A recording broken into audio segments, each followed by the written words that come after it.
Hello friends, welcome to study with Kailash. आज हम इस वीडियो के अंदर देखेंगे कि आप कंप्यूटर की मेमोरी को बिल्कुल ही विस्तार से देखेंगे। यानी कि कंप्यूटर की प्रत्येक मेमोरी यानी कि primary memory, secondary memory, RAM ROM सब आज इस वीडियो के अंदर देखेंगे। अगर मेरे चैनल को सब्सक्राइब नहीं किया तो सब्सक्राइब कर दें, वीडियो को लाइक कर दें और शेयर कर दें अपने दोस्तों के साथ। तो करते हैं वीडियो को स्टार्ट। यूनिट यानी कि मेमोरी को, कितने जीबी मेमोरी को हम क्या कहते हैं कंप्यूटर की भाषा में, ठीक है, वो हम इस स्लाइड के अंदर देखेंगे। तो अपने पास 0 और 1 जो अपने लैंग्वेज समझता है ना कंप्यूटर, 0 और 1 की लैंग्वेज समझता है। तो 0 और 1 को मेमोरी के संदर्भ में कहते हैं 1 बिट, ठीक है। और उसी 8 बिट को हम क्या कहते हैं, 1 बाइट कह देते हैं, 8 बिट के, ठीक है। अब हम देखते हैं कि जो इसका बड़ा बड़ा रूप है, यानी कि देखो कि 1024 बाइट, यानी कि जो 1 बाइट थी ना उसको हमने 1024 बना दिया।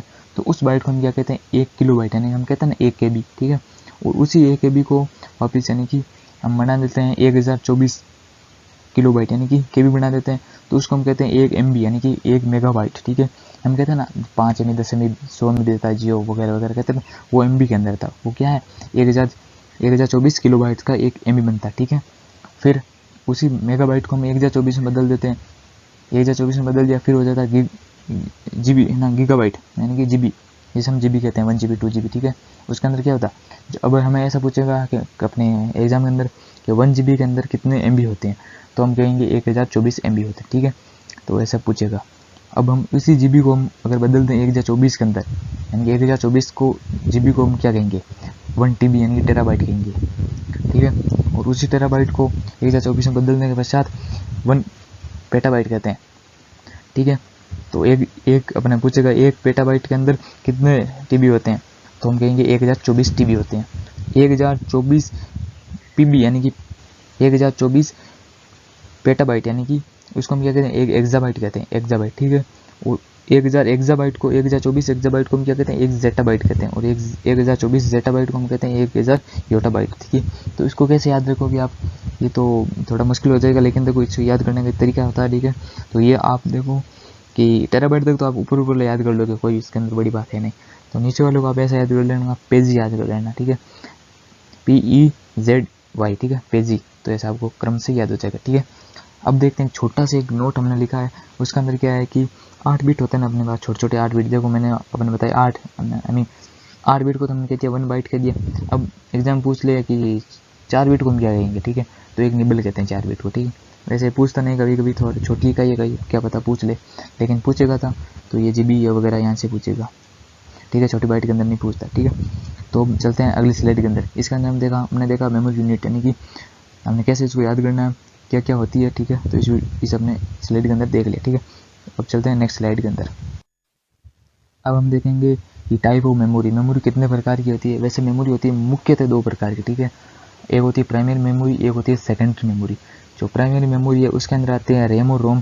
प्राइमरी मेमोरी, इसको ऐसे याद कर लो, प्राइमरी यानी कि जिसकी प्राथमिकता हो, यानी कि देखो आप मोबाइल लेने चले जाते हो तो आप रैम रोम देखते हो, कितने GB रैम है, कितने GB रोम है, ठीक है। उसी के आधार पर उसका प्राइस तय किया जाता है। ये क्यों, ये अपने नेसेसरी चीज़ है, ठीक है। सेकेंडरी मेमोरी अगर हम चाहे तो अपने अपने मोबाइल के अंदर पेन ड्राइव लगा सकते हैं, बट उसकी कड़ी आवश्यकता है नहीं, क्योंकि रैम और रोम ऑलरेडी अपने मोबाइल के अंदर है, ठीक है ना। तो इसी के आधार पर प्राइमरी मेमोरी यानी कि जिसकी प्राथमिकता बहुत ज़्यादा हो, ठीक है, उसके बिना मोबाइल चलना मुश्किल हो जाता है, चलता भी नहीं है, ठीक है। तो अब देखते हैं प्राइमरी मेमोरी कितने प्रकार की होती है। प्राइमरी मेमोरी में आती हैं 2 प्रकार की मेमोरी, एक होती है रैम, एक होती है रोम। जो रैम होती है ना, ये वोलेटाइल होती है। वोलेटाइल मीन्स अस्थाई, यानी कि जो वोलेटाइल होती है ना वो अस्थाई होती है। देखो आपने सुना ही होगा कि जब भी अपने कंप्यूटर का चालू रहता है और लाइट चली जाती है तो कंप्यूटर का सारा डाटा अपने 0 पर आ जाता है, यानी कि डेस्कटॉप साइड पर आ जाता है सारा, यानी कि कुछ नहीं बचता रैम के अंदर। जबकि रोम के अंदर जो हमने अपने पिछले साल या फिर कहीं भी कभी भी फोटोज गैलरी के अंदर सेव दी, वो तो सेव ही अपने पास अभी भी, चाहे लाइट आए चाहे ना आए, ठीक है। तो ये होती है वोलेटाइल यानी कि अस्थाई। जो ये रैम होती है ना, इसको भी अपने इसकी ज़रूरत कहाँ पड़ी अपने कंप्यूटर के, क्या इसकी आवश्यकता हुई थी कि इसको लगाना बहुत ही आवश्यक हो गया था, ठीक है। यानी कि देखो आपने सोचा जब भी कंप्यूटर स्टार्ट करते हैं ना तब तो वो रैमिंग रोम के अंदर चलता है, लेकिन जब भी हम कंप्यूटर कोई भी कार्य करवाते हैं ना तो वो पहले रोम के अंदर, आई मीन रैम के अंदर चला जाता है, फिर वापस रोम के अंदर सेव करते हैं हम इस चीज़ को, ठीक है। यानी कि हम इसको ऐसे कह सकते हैं कि कंप्यूटर के प्रत्येक इंस्ट्रक्शन जो पहले अपने रैम के अंदर जाती है फिर अपने रोम के अंदर आती है, ठीक है। यानी कि ये कंप्यूटर की प्रत्येक इंस्ट्रक्शन जो अपने देते हैं ना, आदेश देते हैं ना कंप्यूटर को, उसको क्या करती है, उसको विस्तार कर देती है, यानी कि उसको थोड़ा फास्ट बना देती है, ठीक है, अपना उसको उसकी गति को थोड़ा तेज कर देती है, ठीक है। अगर हमारे मोबाइल में अंदर रैम ही नहीं है ना, तो मोबाइल स्विच ऑफ ही नहीं होगा, स्विच ऑन ही नहीं होगा, ठीक है, यानी कि स्विच ऑन होगा ही नहीं। और जब भी आप वीडियो चलाओगे ना, वो उसके अंदर ना सर्कल घूमता ही रहेगा, ठीक है, ये चलने वाला है नहीं। तो रैम की इतनी बड़ी अपनी प्राथमिकता है अपने मोबाइल या फिर लैपटॉप, डेस्कटॉप, जहाँ कहीं भी, ठीक है। तो रैम आपने देखा ये होती है अस्थायी, यानी कि आपने देखा ही होगा रैम को हम रिफ्रेश करते रहते हैं बार बार, क्यों, ये इसकी नेसेसरी, इसकी इतना जंग आ जाता है, ठीक है, इसको हम रिफ्रेश करते रहते हैं, ठीक है। तो ये रैम होती है, वो मुख्यतः दो प्रकार की होती है, एक होती है डी रैम, एक होती है एस रैम। जो एस रैम होती है ना, उसको तो हम अपने रिफ्रेश नहीं करते, क्योंकि ये स्टैटिक है, देख लो नाम ही इसका स्टैटिक रैंडम एक्सेस मेमोरी, ठीक है, random access memory, static random access memory, इसका नाम ही स्टैटिक है, यानी कि एक जगह रहती है, ठीक है, इसको कहीं भी कभी भी इसको रिफ्रेश वगैरह करने की जरूरत नहीं है। जबकि डी रैम होती है ना, डायनामिक रैंडम एक्सेस मेमोरी, उसको हमने करना पड़ता है, क्या कहते हैं, रिफ्रेश करना पड़ता है बार बार, ठीक है, अब ठीक है। तो ये डी रैम होती है ना, इसको डी रैम के बहुत सारे वेरिएशन आते हैं, डी रैम के अंदर भी एक होता है तुम्हारे, देखो इसके अंदर जो डी रैम है, इसके अंदर कौन कौन से वेरिएशन आता है, एक तो होता है DDR SD रैम, यानी कि double data rate synchronous dynamic RAM, ठीक है। जो ये आपने देखा होगा DDR4 DDR3 रैम, जो आप कंप्यूटर का कंप्यूटर यूजर हो तो आपको अवश्य पता होगा कि DDR3 थोड़ी सी हल्की होती है, यानी थोड़ी फास्ट कम होती है, DDR4 बहुत फास्ट है, वर्तमान में DDR4 का ही प्रचलन बहुत ज़्यादा है, ठीक है। और जो आपने सुना होगा एक केस मेमोरी होती है ना, ठीक है, वो केस रैम क्या है, एक स्टैटिक हमने स्टैटिक रैम है, ठीक है, यानी कि आपको एग्जाम पूछेगा केस मेमोरी किसका भाग है, ठीक है, केस मेमोरी किसका प्रकार है, तो यहाँ पर लगाओगे ये रैम होगा तो वहाँ पर अच्छी बात है, लेकिन यहाँ पर स्टैटिक मेमोरी ही स्टैटिक रैम ही लिखा होगा, क्योंकि ये स्टैटिक रैम का भाग है, जबकि स्टैटिक रैम तो खुद अपने पास में हमने इसका भाग है रैम का, ठीक है। केस मेमोरी सबसे फास्ट होती है वैसे तो यूजर, लेकिन सबसे फास्ट होती है CPU रजिस्टर्ड, ठीक है, वो मैं आगे बताऊंगा अगली स्लाइड के अंदर, लास्ट स्लाइड के अंदर वही है, ठीक है। तो रैम होती है वोलेटाइल, यानी कि अस्थायी, और इसके दो बड़े बड़े भाग है, ठीक है, एक होती है एस रैम, होती है डी रैम। जो डी रैम है उसके अंदर ही बहुत सारे वेरिएशन आते हैं, DDR4 DDR3, ठीक है, और एस रैम होती है ना स्टैटिक रैंडम एक्सेस मेमोरी, वो उसके अंदर आता है केस मेमोरी, जो आप सबसे फास्ट होती है कंप्यूटर की, ठीक है। तो फ्रेंड्स हमने इस अपने प्रथम देखा प्राइमरी मेमोरी के अंदर रैम देख लिया, अब देखते हैं रोम। रोम होती है नॉन वोलेटाइल, नॉन वोलेटाइल मतलब कि जब भी आपका लैपटॉप डेस्कटॉप ये स्विच ऑन ऑफ हो जाता है मोबाइल, फिर भी आपके अंदर जो गैलरी के अंदर जो जितने कितने भी डाटा वगैरह सेव है, ऑडियो रिकॉर्डिंग, ठीक है, वो सारी फिर भी स्विच ऑन करने पर भी वापस प्राप्त हो जाती है, क्यों, वो रैम के अंदर रोम के अंदर सेव है, ठीक है, रैम के अंदर होती तो वो चली जाती, क्योंकि वो अस्थायी है, ये क्या स्थायी मेमोरी, ठीक है। तो इसके अंदर ये मुख्यतः 3 प्रकार की होती है, ठीक है, एक होती है पी रोम, एक होती है ईपी रोम, और एक होती है ईईपी रोम, ठीक है। जो पी रोम है यानी कि programmable random read only memory, ठीक है, प्रोग्रामेबल रीड ओनली मेमोरी, यानी कि प्रोग्राम को हम यानी कि इस रोम के अंदर हम क्या प्रोग्राम हमें दे रखे हैं पहले से, उसको हम रीड कर देते हैं, ठीक है, उसको हम रीड कर सकते हैं केवल, ठीक है। जो अब सेकंड इसकी आती है ईपी रोम, मतलब कि erasable programmable random read only memory, ठीक है, यानी कि इनको जो प्रोग्राम लिखे हैं ना, उसको हम वापस इस ईपी रोम के अंदर हम क्या करते हैं, मिटा भी सकते हैं उन प्रोग्राम को, और वापस से उसके अंदर नए प्रोग्राम डाल सकते हैं, ठीक है। और नेक्स्ट आती है इसकी ईईपी रोम, ठीक है, यानी इलेक्ट्रॉनिक, यानी कि अब हम इलेक्ट्रॉनिक तरीके से उसको इरेजेबल कर सकते हैं, ठीक है, जो कुछ भी प्रोग्राम लिखा है। तो ये अपने रोम में रोम स्थायी है, ठीक है, और जो CPU जब बूटिंग होती है ना CPU की, और रोम के अंदर होती है, ठीक है, ना कि रैम के अंदर, ये चीज़ याद रखना। जो कंप्यूटर की कोल्ड बूटिंग हो चाहे वार्म बूटिंग हो, सारी बूटिंग कहाँ होती है, अपने रोम के अंदर होती है, ठीक है। इसके 3 मुख्य बड़े भाग हैं, पी रोम, ईपी रोम, ईईपी रोम, ठीक है। इसकी फुल फॉर्म ये देखिए, देखो सामने, रोम की फुल फॉर्म होती है रीड ओनली मेमोरी, और रैम की रैंडम एक्सेस मेमोरी, ठीक है। तो अब चलते हैं नेक्स्ट स्लाइड के अंदर। इस स्लाइड के अंदर देखा टाइप ऑफ मेमोरी, ठीक है। तो ठीक है फ्रेंड्स, हम करते हैं अब सेकेंडरी मेमोरी को स्टार्ट, ठीक है। सेकेंडरी मेमोरी के अंदर फर्स्ट हम पढ़ेंगे मैग्नेटिक टेप, यानी कि जो मैग्नेटिक टेप होती है, जैसा कि आपने देखा होगा जो पहले के ज़माने में कि 2000 समथिंग 2004-5 के समथिंग ये मैग्नेटिक टेप का यूज बहुत अधिक था। कैसे, देखो कि इसका यूज सीरियल एक्सेस होता है, यानी कि सीरियल क्रम के अंदर यूज होता है। देखो कि आपने टेप वगैरह देखी होगी, वो जो पुराने वाली उसके अंदर ब्लैक की कैसेट आती थी ना, उसको कहते थे मैग्नेटिक टेप। जो ब्लैक कैसेट होती है ना, उसको हम कहते थे मैग्नेटिक टेप, ठीक है। तो उसके अंदर होता क्या कहता है, एक रील होती थी अपने ब्लैक कलर की, जिसको हम ना उसके अंदर गाने वगैरह भरे होते थे, ठीक है। तो उसको हम श्रेणी क्रम में ही हमने रीड कर सकते हैं। यानी कि सोचो कि उसके अंदर बीच का गाना है, वो हम एक साथ सो उसको वापस नहीं ला सकते, उसको घुमाना पड़ता था वापस से, ठीक है, कहाँ तक वो गाना आएगा, ठीक है। तो इसका काम सीरियल क्रम होता था, इसका यूज़ बहुत, अब तो बिल्कुल होता ही ना, है ही नहीं, कहीं देखने को भी नहीं मिलते, ठीक है। ये मैग्नेटिक टेप थी जो ब्लैक कलर की होती है ना, मैं फ़ोटो तो लेकर आ नहीं सकता क्योंकि इसके अंदर जो कॉपीराइट आ जाता है, ठीक है, वीडियो के अंदर जब हम गूगल से फ़ोटो लेते हैं, तो मेरे पास भी वो है ही नहीं, तो क्या कैसे दिखाएं आपको, ठीक है।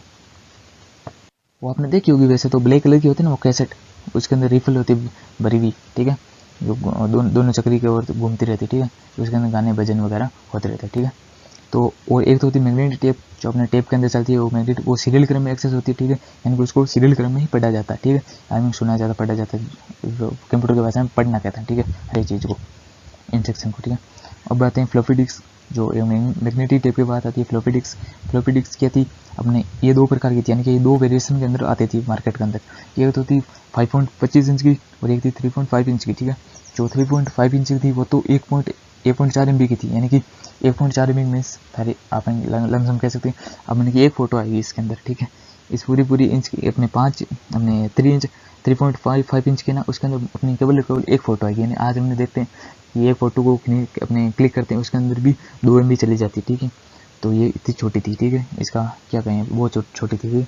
और जो 5.25 की थी ना, वो एक 1.2 MB की थी, ठीक है। तो ये थी फ्लॉपी डिस्क, यानी कि उसका भी फोटो लेकर नहीं आ सकती, क्या करें, वहीं कॉपीराइट आता, ठीक है। तो फ्लॉपी डिस्क होती ना, वो दो वेरिएशन में आती थी, एक होती थी अपने 5.5 इंच की, आई मीन 5.25 इंच की, और एक आती थी अपने 3.5 इंच की, ठीक है। इसके साइज इसके सामने लेके, ठीक है। ये जो अब आती है एक ऑप्टिकल डिस्क, मैग्नेटिक टेप देख ली अपने, फ्लॉपी डिस्क देख ली, और एक आती है optical disc. 6 memories, secondary memory के अंदर 6 मेमोरी आती है, और 3 अगली स्लाइड के अंदर 3 इसके अंदर, ठीक है। जो ऑप्टिकल डिस्क होती है ना, इसके अंदर आती है तो आती है CD, एक आती है DVD, ठीक है। यानी कि CD के अंदर आपने देखा ही होगा कि जब हम मार्केट के अंदर पहले जो DVD होती है ना, उसके अंदर DVD प्लेयर होता था ना, उसके अंदर DVD चलती थी, ठीक है, DVD और CD दोनों चलती थी। उसके अंदर क्या होता था कि जब हम CD खरीदने जाते थे मार्केट के, वो समथिंग 20 या 30 रुपये के अंदर आ जाती थी, ठीक है। जबकि DVD की कितनी कीमत आती थी, समथिंग 50 रुपये लगती थी उस टाइम ही। अब तो इनका भी यूज़ बिल्कुल होता ही नहीं है, कहीं भी नहीं होता, ठीक है। तो CD की कीमत इसकी कम क्यों थी, क्योंकि इसके अंदर साइज़ कितना था, केवल 700 MB था। यानी कि आपने देखा होगा कि CD के अंदर एक अपने एक क्या अपने मेमोरी अपने एक फिल्म ही सेव हो पाती है, जबकि DVD के अंदर 4 फिल्में आती थी, ठीक है। क्यों, इसका साइज़ कितना था, 4.7 GB, ठीक है। इसका साइज़ बड़ा था, इसलिए इसकी थोड़ी कीमत बहुत ज़्यादा हो जाती थी, ठीक है। और क्या होता है, एक CD प्लेयर होता ना, उसके अंदर DVD नहीं चलती थी, लेकिन जो DVD होता था उसके अंदर CD चल जाती थी आराम से। ये भी याद रखना, ठीक है। जो CD की फुल फॉर्म होती है कॉम्पैक्ट डिस्क, CD की फुल फॉर्म होती है कॉम्पैक्ट डिस्क, जिसकी साइज़ होती है अपने पास 700 MB, ठीक है। 700 MB हो गई, पूरी GB नहीं थी, 1 GB भी नहीं थी, एक फिल्म ही इसके अंदर सेव हो पाती थी। CD के अंदर भी दो वेरिएशन आए थे, एक थी CDRW और एक थी CDR, यानी कि एक तो थी री राइटेबल, यानी कि जिसको हम पुनः उसके अंदर जो पुरानी फिल्म थी ना, उसको हटाकर दूसरी फिल्म इसके अंदर डाल सकते थे, ठीक है। एक थी रिकॉर्डेबल में क्या, हम उसके अंदर रिकॉर्ड करके हुई चीज़ें भी इसके अंदर डाल देते थे, ठीक है। ये तो दो वेरिएशन के अंदर थी CD, एक थी कॉम्पैक्ट डिस्क, दो वेरिएशन के अंदर आती थी, एक थी CDRW और एक थी CDR, ठीक है, रिकॉर्डेबल और रीराइटेबल, ठीक है। अब जो ऑप्टिकल डिस्क की सेकंड मेमोरी आती है वो थी DVD, यानी कि डिजिटल वर्सटाइल या फिर वीडियो डिस्क। ये वीडियो और वर्सटाइल दोनों ये अपने ऑप्शन के हिसाब से आता है, ठीक है, या तो वीडियो आएगा या फिर वर्सटाइल आएगा। तो डिजिटल वर्सटाइल या फिर वीडियो डिस्क, इसकी साइज़ तो आपने देख ली, मैंने बता दिया, अपने 4.7 GB होती, ठीक है। क्यों, इसके अंदर इसके पैसे बहुत ज़्यादा लगते थे, मुझे 50 रुपये समथिंग लग जाते, और ये अपने 20 या 30 रुपये के अंदर आ जाती थी ऊपर वाले, ठीक है। CD जो CD होती थी उसके अंदर DVD नहीं चलती थी, और DVD प्लेयर के अंदर CD आराम से चल जाती थी। यह थी ऑप्टिकल डिस्क, जो गोल गोल वगैरह होती है ना, उसको कहते हैं CD या DVD, ठीक है। अब चलते हैं नेक्स्ट स्लाइड के अंदर, हमने देखा मैग्नेटिक फ्लॉपी डिस्क और अपने ऑप्टिकल डिस्क, ठीक है, सेकेंडरी मेमोरी का। अब चलते हैं 4th नंबर पर, जो हार्ड ड्राइव थी ना, उसको कंप्यूटर का पावर हाउस कहते हैं, और इसकी अपने सर्वाधिक कैपेसिटी होती है, संग्रहण करने की क्षमता इसकी सर्वाधिक होती है, और वर्तमान में 1 से लगाकर 6 TB तक की वर्तमान में से हार्ड ड्राइव यूज होती है, ठीक है। के अंदर हमने 10 TB तक की हार्ड ड्राइव बना ली है। SSD बहुत महंगी होती है और ये वेरी फास्ट होती है, ठीक है, ठीक है।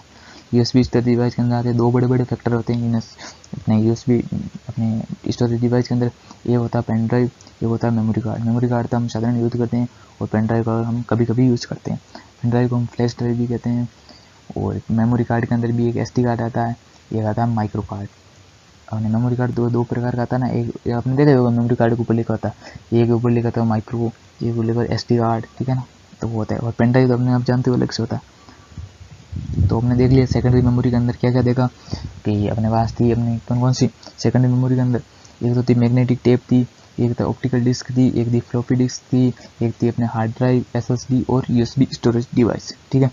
तो मेमोरी को हमने बहुत सारा पढ़ लिया। अब हम देखते हैं मेमोरी की क्या स्पीड देखते हैं, यानी कि मेमोरी कितने कौन सी फास्ट होती है, कौन सी सबसे निम्न क्वालिटी की होती है, ठीक है।